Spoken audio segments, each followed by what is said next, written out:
Hello dear students, how are you? I hope you all are fine. Again I am back with another video on the chapter Acids, Bases and Salts of class 7th, that is Science. Let us go ahead with the chapter without a delay. Coming to acids, bases and salts, first we need to understand why do we need to study all these substances here.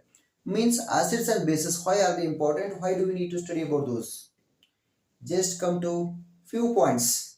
In our day-to-day life, we are surrounded by acids, bases and salts. Because just you take an example, if you are having tooth decay, that is just because of acid. If your food is not digested properly, just it is because of acid. If there is irritation in the stomach, that is stomach pain, that is because of acid, right? Sometimes if you are having breakfast, if idli dosa, in case if they are not proper, if they are little more sour in taste, you don't like to eat. We are using soap, that is base, right? Neem, it is a medicinal plant, we are using it for so many purposes to prepare so many medicines, that is also base.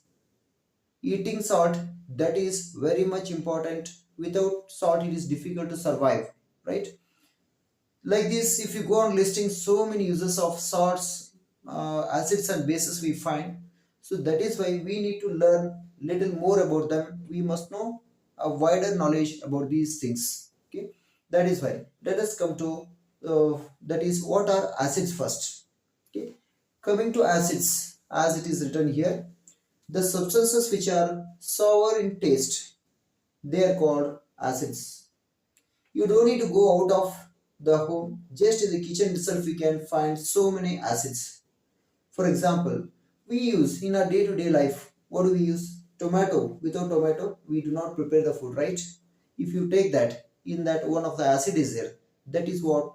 Oxalic acid, right? Without curd, we will not be having our food. What is there? That is sour in taste or not? If it is sour in taste, it has one acid, that is lactic acid in curd. Lemon we use in our food. Lemon, it is so sour in taste, right? What it contains? It contains citric acid. In fruits, if you take orange, orange also has citric acid, right? Sometimes, if you are bitten by an ant, that is called ant sting, it starts irritating inside the skin. What it is leaving there? It is just releasing an acid. Okay, that acid is called what? Methanoic acid. And next, tamarind we are using at home, right? Tamarind contains tartaric acid. See, so many different types of food in the kitchen, what we find, they are having different types of acids in them. So interesting it is, right? Coming to this, soaps we use daily, that is a base. Baking soda we are using for preparing the food. In so many food items we prepare by using baking soda. It is a base, right? Neem, that is also a base, right? It is a medicinal plant, as I said. So that is why so many acids and bases we are using in our day-to-day life, right? So that is why what are acids? Acids are the substances which are sour in taste. Okay. Examples, they are already written here. Vinegar we take. Okay. Vinegar contains acetic acid. For food we are using that also, right? So here lemon, vinegar, tamarind, amla, curd, like this, so on, so many substances we can say they have acids.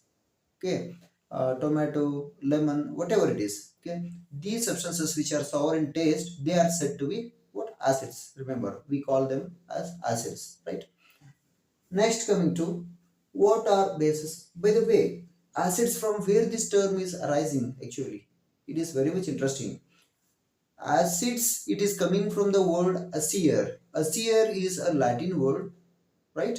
The meaning of that word is sour. Since the taste is sour in taste, sour it is, because of that the word acer, it is giving as acids. So we have derived that acids from the word acer, remember. Next, coming to bases. What are bases? The bases are the substances which are bitter in taste. Okay, they are called bases. For example, if you take soap, baking soda, right? Next, neem. These are examples for bases. Okay, so many are there like that. Even bitter gourd also. It is known for its acidic character actually, but its overall nature, if you say, it is what basic, even bitter gourd. So these are just examples for bases. So simple they are, right? Next, coming to what are neutral substances then? Neutral substances are the substances. They are neither acidic nor basic. Okay, they do not have any kind of taste there, right? Means neither sour nor bitter. Okay, they are neither acidic nor basic. Such substances we call them as neutral substances. For example, here you just take pure water. Pure water, it has to be there. It is neither acidic nor basic, right? How do we say this is neither acidic nor basic? If you taste it, it is neither sour nor bitter. So that is how we can say that it is neutral substance. What? Water. That is pure water. Remember. Next, after that, coming to next substance, if you take cooking oil, right? Cooking oil is what? It is neither acidic nor basic, right? So that is also a neutral substance. Next, apart from that, if you come, salt, eating salt, what we are eating, that is also neutral in nature. That is, it is neither acidic nor basic. That is again one more. If you take one more type like that, sugar solution, if you take sugar solution, it is also neither acidic nor basic. There's so many substances we can list like that which are neutral in nature. They do not show either the property of acid or the property of base. Such substances which are neither acidic nor basic, they are called what? Neutral substances. Remember, okay? This over. Acids over, bases over, neutral substances over. Right? Next, one more type comes. That is what? Indicators. What are indicators? Indicators are the most interesting substances that we are going to focus in this chapter. That is acids, bases, and salts. Indicators, they are different types of indicators we see in our day-to-day life. Okay, we have some of the indicators at home also, which are the China rose and turmeric. China rose means you don't need to get wondered what type of this one rose it is. It is just 5 petals hibiscus flower it is, right? So that China rose we call for that.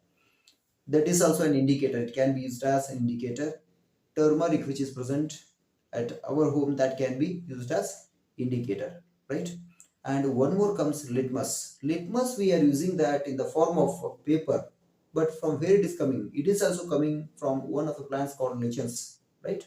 From that lichens plants we are extracting that litmus. That I am going to explain that in the next video.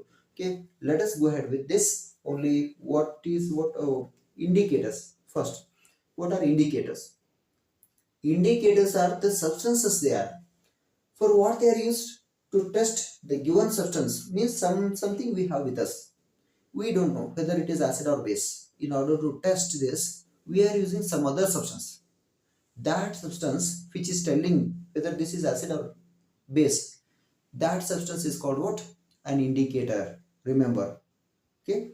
Indicators are the substances which are used to test whether the given substance is an acid or a base.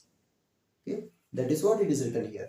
Okay, indicators are the substances which are used to test whether the given substance is either acid or base.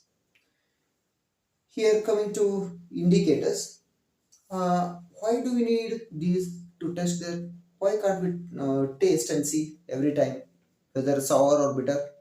It is impossible. All the types of acids, all the types of bases, we cannot taste and check. Some of the acids are there, they are very much dangerous. Say for example, concentrated sulfuric acid, hydrochloric acid, we will be using in our school laboratories for experimental purposes, right? If that acid, little one drop if touches, not one drop, even very much small amount, if it touches our skin starts burning. How to test it? In case if we try to test it, tongue will not be ours. Okay, so that will be the danger while testing whether the given substance is an acid or a base, because they have a power Even copper pieces, they will become liquid in that. Immediately starts boiling copper pieces into the acid. Such strong acids they are. So in such cases, it is difficult to say whether it is acid or base. So that is why we are using these types of what indicators such as litmus, turmeric, China rose, and other phenolphthalein and methyl orange. I'll come to that when we come to that types of indicators. Okay. So just first you need to remember the indicators are the substances which are used to test whether the given substance is an acid or a base. Okay, acid or a base. They are called what? Indicators, right? This is about indicators. Now coming to indicators, in the types of indicators, there are mainly two types of indicators.